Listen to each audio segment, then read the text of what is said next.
రెండవ సాధారణ గ్రామ పంచాయతీ ఎన్నికలు 2025లో నామినేషన్ ప్రక్రియ పారదర్శకంగా, వేగంగా, ఎటువంటి అవాంతరాలు లేకుండా నిర్వహించేందుకు అన్ని విభాగాలు సమన్వయంతో పనిచేయాలని జిల్లా ఎన్నికల అధికారి, జిల్లా కలెక్టర్ రాహుల్ రాజ్ అన్నారు. సోమవారం మెదక్ జిల్లా చేగుంట ఎంపీడీఓ కార్యాలయంలో నామినేషన్ కేంద్రాలను ఆకస్మికంగా పరిశీలించారు. ఆల్రెడీ నిన్న 30th నవంబర్ రోజు స్టార్ట్ అయింది. ఈరోజు 1st డిసెంబర్, రేపు 2nd డిసెంబర్. సో రేపు లాస్ట్ తేదీ ఉంటుంది. సో సెకండ్ ఫేజ్ నామినేషన్కి మనకి సుమారుగా 8 మండలాలు ఉన్నాయి. సో మనోహరాబాద్, తూప్రాన్, చేగుంట, అదేవిధంగా నార్సింగ్, ఈ 4 మండలాలు తూప్రాన్ రెవెన్యూ డివిజన్లోని మండలాలకు సెకండ్ ఫేజ్లో మనకి నామినేషన్ ప్రక్రియ నడుస్తూ ఉంది. అదేవిధంగా మెదక్, శంకరంపేట 6, మళ్ళా నిజాంపేట, రామాయంపేట. సో ఇవి రెవెన్యూ డివిజన్ మెదక్ పరిధిలో ఈ 4 మండలాలకు కూడా నడుస్తూ ఉంది. ఈ 8 మండలాలకు గాను నిన్న స్టార్ట్ అయిన నామినేషన్ ప్రక్రియ రేపటితోనే ముగుస్తుంది.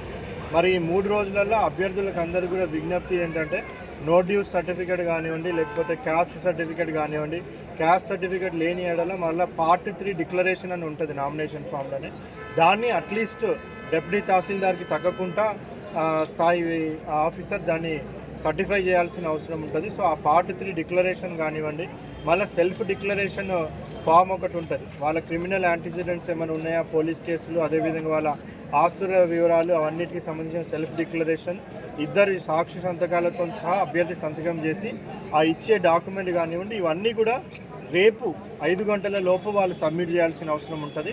ఆ 5 గంటల లోపు సబ్మిట్ చేస్తేనే అది పూర్తి నామినేషన్ పేపర్ కింద పరిధి దాన్ని తీసుకోవడం జరుగుతుంది.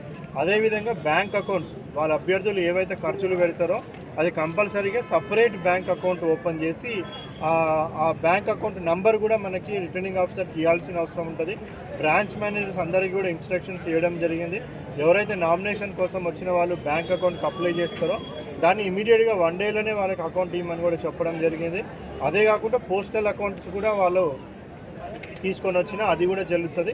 బట్ పాత బ్యాంక్ అకౌంట్ నడవదు. కొత్త బ్యాంక్ అకౌంట్ కొత్తగా ఈ పర్పస్కే తీసుకొని అదే బ్యాంక్ అకౌంట్ వాళ్ళు ఇవ్వాల్సిన అవసరం ఉంటుంది. అదేవిధంగా మనకి రేపు నామినేషన్స్ అయిపోయినాక స్క్రూటినీ ఉంటుంది.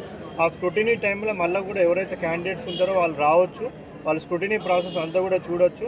ఆ యాక్సెప్ట్, ఆ రిజెక్ట్ కూడా వాళ్ళు చూసుకోవచ్చు. రిజెక్ట్ అయినట్టయితే అపీల్ ప్రొవిజన్ సంబంధిత ఆర్డీఓ దగ్గర next day of scrutiny appeal provision ఉంటుంది.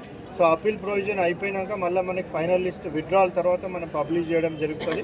సో ఎవరైతే బరిలో ఉంటారో ఆ క్యాండిడేట్స్ 5,000 జనాభా కంటే ఎక్కువ ఉన్న గ్రామ పంచాయతీలలో సుమారుగా 2.5 lakhs సర్పంచ్కి, అదేవిధంగా 50,000 వార్డు మెంబర్కి ఖర్చు చేయాల్సిన అవసరం ఉంటుంది. దాన్ని మించి ఖర్చు చేసినట్టయితే వాళ్ళ మీద చర్య తీసుకోవడం జరుగుతుంది. అదేవిధంగా 5,000 తక్కువ ఉన్న జనాభా కలిగిన గ్రామ పంచాయతీలు వాటికి 30,000 వార్డు మెంబర్కి 1,1,00,000 రూపాయలు సర్పంచ్కి ఖర్చు చేయాల్సిన అవసరం ఉంటుంది. ఎన్నికల నియమ నిబంధనలను పాటిస్తూ వాళ్ళందరూ కూడా క్యాంపెయిన్ చేసుకోవాలా. ఏ విధమైన పర్మిషన్స్ తీసుకోవాలనుకున్నా కానీ కూడా అవన్నీ కూడా సంబంధిత తహసీల్దార్కి అప్లై చేయాల్సిన అవసరం ఉంటుంది. ఏమైనా సభలు పెట్టాలంటే పోలీసు నుంచి ఎన్ఓసి కూడా అవసరం ఉంటుంది. కాబట్టి సో తహసీల్దార్కి అప్లై చేసినప్పుడు పోలీసు డిపార్ట్మెంటు సలహా సూచనతోని వాళ్ళు ఎన్ఓసి ఇచ్చినట్టయితేనే సభలకి అనుమతి అనేది కూడా ఇవ్వడం జరుగుతుంది. సో అన్ని ఏర్పాట్లు కూడా నామినేషన్ సెంటర్లలో పూర్తి చేయడం జరిగింది. సో ప్రజలందరూ ఎవరైతే ఆస్పైరింగ్ క్యాండిడేట్స్ ఉంటారో వాళ్ళందరూ కూడా ఏ విధమైన భయభ్రాంతులకు గురి కాకుండా సో ఫ్రీ అండ్ ఫెయిర్గా వాళ్ళు వచ్చి నామినేషన్ వేసుకోవచ్చు. ఎవరన్నా ప్రజలను ప్రలోభపెట్టి లేకపోతే అభ్యర్థులను భయభ్రాంతులకు గురి చేసి సో నామినేషన్ వేయకుండా వాళ్ళని అడ్డుపడిన, ఒకవేళ సింగిల్ నామినేషన్ వచ్చే విధంగా ఏకగ్రీవన అవ్వడానికి మరి ఊర్లలో వేలం పాటలు వేయడము, సో ఆ పదవిని అమ్ముకోవడం లాంటి అనైతిక పనులు ఎవరైనా చేపడితే అది ఎంక్వైరీ చేసి వాళ్ళ మీద క్రిమినల్ కేసులు కూడా బుక్ చేయడం జరుగుతుంది. సో దయచేసి ఇప్పటివరకు మన జిల్లాలో అంతా కూడా ఎలక్షన్ పీస్ఫుల్గా మనకి ప్రాసెస్ అంతా స్టార్ట్ అయింది. ఎక్కడ కూడా మనకి ఈ ఏకగ్రీవాలు వేలం పాటలు అవుతున్నాయి అనేసి మనకి రిపోర్ట్ లేదు. సెకండ్ ఫేజ్లో కూడా అదే విధంగా జరగాలని కూడా ప్రజలందరినీ కూడా ఆశిస్తూ ఉన్నాను. ప్రజాస్వామ్యంలో ఎప్పుడన్నా కానీ పోటీ ఉంటేనే ఆ ప్రజాస్వామ్యానికి విలువ ఉంటుంది. సో ఏకగ్రీవాలు కాకుండా అందరినీ కూడా విజ్ఞప్తి చేస్తా ఉన్నాను. బలవంతంగా ఎవరైనా పెట్టినట్టయితే సంబంధిత ఎంపీడీఓకి కానీ సంబంధిత తహసీల్దార్ కానీ, మనకి ఫ్లయింగ్ స్క్వాడ్ టీమ్స్ ఉన్నాయి డిప్యూటీ తహసీల్దార్ లెవెల్ అధికారితోని, ఆ టీమ్స్కి ఇన్ఫామ్ చేసినా కానీ వాళ్ళ మీద ఎంక్వైరీ చేసి చర్యలు తీసుకోవడం జరుగుతుంది. సో అదేవిధంగా పోలింగ్ రోజు అంటే ఇది మన సెకండ్ ఫేజ్ కాబట్టి మనకి 14th ఇప్పుడున్న చేగుంట మండలంలో మనకి 14 డిసెంబర్లో